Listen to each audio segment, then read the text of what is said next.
ओम नमः शिवाय। आशा भगवती का व्रत, विधि और कथा। आशा भगवती का व्रत श्राद्ध पितृपक्ष की अष्टमी से प्रारंभ होकर 8 दिनों तक चलता है। आशा भगवती व्रत के दिन गोबर से 8 कोने रसोई के पोते आशा भगवती की कहानी सुनकर 8 कोनों पर दूध, 8 रुपए, 8 ट्रोली के छींटे, 8 मेहंदी के छींटे, 8 काजल की टिकिया और एक एक सुहाली चढ़ा दें। एक दीपक जलाएं, एक एक फल, एक सुहाग पिटारी सबसे आखिरी दिन चढ़ाएं। 8 दिन इसी तरह से पूजा करें और आखिरी दिन व्रत करें। व्रत करके 8 सुहाली का भाग निकालें। 8 वर्ष तक इसी व्रत के साथ पूजा करें और 9वें वर्ष इस आशा भगवती व्रत का उद्यापन कर देना चाहिए। 8 दिन तक आशा भगवती की पूजा करने के पश्चात 9वें में उद्यापन करें, तब तक उसी प्रकार पूजा करें। 8 सुहाग पिटारी में सुहाग की सारी चीज़ डाल दें। 8 सुहाग पिटारी में 8 सुहाली भी डाल दें और पैर छूकर दक्षिणा दें। आशा भगवती की पूजा करने के पश्चात कहानी सुननी चाहिए। आशा भगवती की कथा। प्राचीन समय में हिमालय में एक राजा रहता था। उसकी 2 पुत्रियां थीं। एक का नाम गौरा और दूसरी का नाम पार्वती था। एक दिन राजा ने अपनी दोनों लड़कियों को बुलाकर पूछा कि तुम किसके भाग का खाती हो। तब पार्वती जी बोली कि मैं तो अपने भाग का खाती हूँ।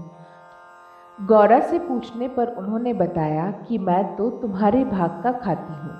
राजा ने ब्राह्मण को बुलाकर कहा कि पार्वती के लिए भिखारी का वर ढूंढना और गौरा के लिए राजकुमार वर ढूंढना। ब्राह्मण ने गौरा के लिए सुंदर राजकुमार और पार्वती के लिए बूढ़े भिखारी का वर ढूंढ कर दे दिया। भिखारी का रूप धारण करके शिवजी बैठे थे। राजा ने पार्वती जी की शादी के लिए कुछ भी तैयारी नहीं की तथा गौरा के लिए बहुत सी विवाह की तैयारी की। जब गौरा की बारात आई तो बारात की बहुत आवभगत की गई और बड़े ही धूमधाम से शादी संपन्न की गई। लेकिन जब पार्वती जी की बारात आई तो कुछ भी नहीं दिया और कन्यादान कर दिया। शिवजी पार्वती जी को कैलाश पर्वत पर लेकर चले गए। जब पार्वती जी जाने लगी तो जहाँ पर पांव रखती वहीं से दूर्बा जल जाती। शंकर जी ने ब्राह्मणों को बुलाकर पूछा कि ऐसा क्या दोष है कि जहाँ भी पार्वती जी पांव रखती है वहीं से दूर्बा जल जाती है। इस पर ब्राह्मण गण बोले कि पार्वती जी की भाभियाँ आशा भगवती का व्रत करती थी और उन्होंने अपने पियर में जाकर उद्यापन कर दिया। ये भी अपने पियर जाकर उद्यापन करेंगी तब इनका दोष मिटेगा। शिवजी बोले हम वहाँ धूमधाम से चलकर व्रत का उद्यापन करेंगे, नहीं तो उनको कैसे पता चलेगा कि पार्वती जी इतनी सुखी हैं। वह वहाँ से खूब गहने कपड़े पहनकर चले गए। रास्ते में एक राजा की रानी को बच्चा होने वाला था। वह बहुत परेशान थी और भीड़ भी इकट्ठी हो रही थी। पार्वती जी ने पूछा इतनी भीड़ क्यों हो रही है। लोगों ने उसे सब बात बता दी। तब पार्वती जी ने शिवजी से कहा कि मेरी तो कोख बांध दो। शिवजी ने बहुत मना किया लेकिन उन्होंने जिद ही पकड़ ली। शिवजी बोले कि औरत की हड्ड बहुत खराब होती है। शिवजी ने उनकी कोख बांध दी। गौरा अपने ससुराल में बहुत दुखी थी। पार्वती जी जब अपने पियर आईं तब उन्हें कोई पहचान ही नहीं पाया। जब पार्वती जी ने अपना नाम बताया तब सभी लोग प्रसन्न हुए। उनके पिता ने पूछा कि तू किसके भाग का खाती है। दोबारा से पार्वती जी ने कहा कि मैं अपने भाग का ही खाती हूँ, तभी तो इतनी खुश हूँ। वहाँ उसकी भाभियाँ आशा भगवती का उद्यापन कर रही थी। तब पार्वती जी बोली कि मेरे उद्यापन की तैयारी नहीं है, नहीं तो मैं भी उद्यापन कर देती। इस पर भाभियों ने कहा कि तुम्हारे पास किस चीज़ की कमी है, शिवजी तो अपने आप ही सारी तैयारी कर देंगे। भाभियाँ दासी से बोली कि शिवजी कुएं के पास बैठे हैं, उनको कहे कि वे पार्वती जी के आशा भगवती व्रत के उद्यापन की तैयारी कर दें, और फिर दासी ने शिवजी से ऐसा ही कहा। शिवजी ने दासी को अंगूठी दी और कहा कि इससे जो मांगोगी मिल जाएगा। दासी ने अंगूठी ले जाकर पार्वती जी को शिवजी का संदेश सुनाकर दे दी। पार्वती जी ने ठीक उसी प्रकार से तैयारी कर ली। 8 सुहाग पिटारी मंगवाई, 8 तिल, 8 गहने, 8 पोली, 8 नथ, सुहाली, चूड़ा, नाल, डाली, रोली, मेहंदी, सिंदूर, काजल, टीका, शीशा और सुहाग की सभी चीज़ें डाल दी। एक सुहाग पिटारी सासू जी को देने के लिए अलग से तैयार कर ली। यह देखकर भाभियां बोली, हम तो 8 महीने से तैयारी कर रहे हैं, तब भी इतनी तैयारी नहीं हुई, और इसने थोड़ी सी ही देर में इतनी सारी तैयारी कर ली। शिवजी ने पार्वती जी से कहा कि अब घर चलो। तब ससुर जी ने शिवजी को डीमने के लिए बुलाया, तो शिवजी खूब गहने पहनकर और छोटा सा रूप बनाकर बड़ी धूमधाम से डीमने गए। जब लोग बोले कि पार्वती जी को तो भिखारी ढूंढ कर दिया था, पर पार्वती अपने भाग से खूब राज कर रही है। शिवजी डीमने लगे तो सारा खाना खत्म कर दिया।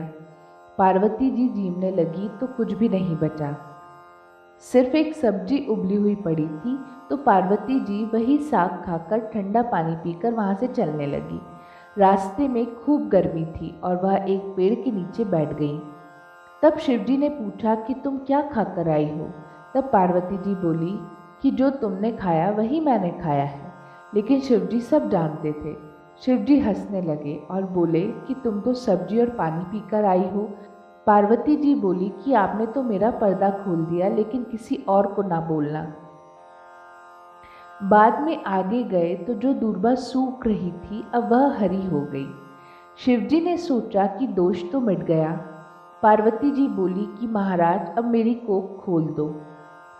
शिवजी बोले, अब कैसे खोलूं? मैंने तो पहले ही मना कर दिया था। वहाँ से आगे गए तो वहाँ वही रानी कुआं पूजने जा रही थी। पार्वती जी ने पूछा कि यह क्या हो रहा है? इस पर शिवजी बोले कि यह वही रानी है जो दुख पा रही थी। अब इसके लड़का हो गया तो इसीलिए कुआं पूजने जा रही है। पार्वती जी बोली, महाराज मेरी तो कोख खोलो।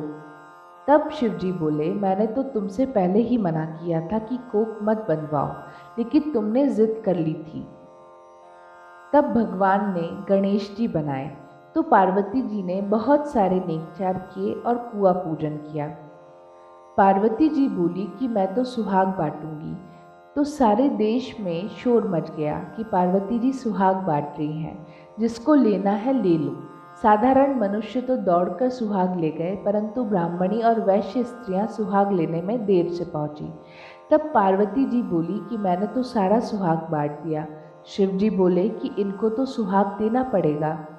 पार्वती जी ने नाखूनों में से मेहंदी निकाली, मांग में से सिंदूर निकाला, बिंदी में से रोली निकाली, आँखों में से काजल और चिटली उंगली का छींटा दे दिया और उन्हें सुहाग मिल गया। सारी नगरी में जय जयकार हो उठी कि पार्वती जी ने सबको सुहाग दिया है। बोलिए पार्वती मैया की जय। बोलिए शिव शंकर भोलेनाथ की जय।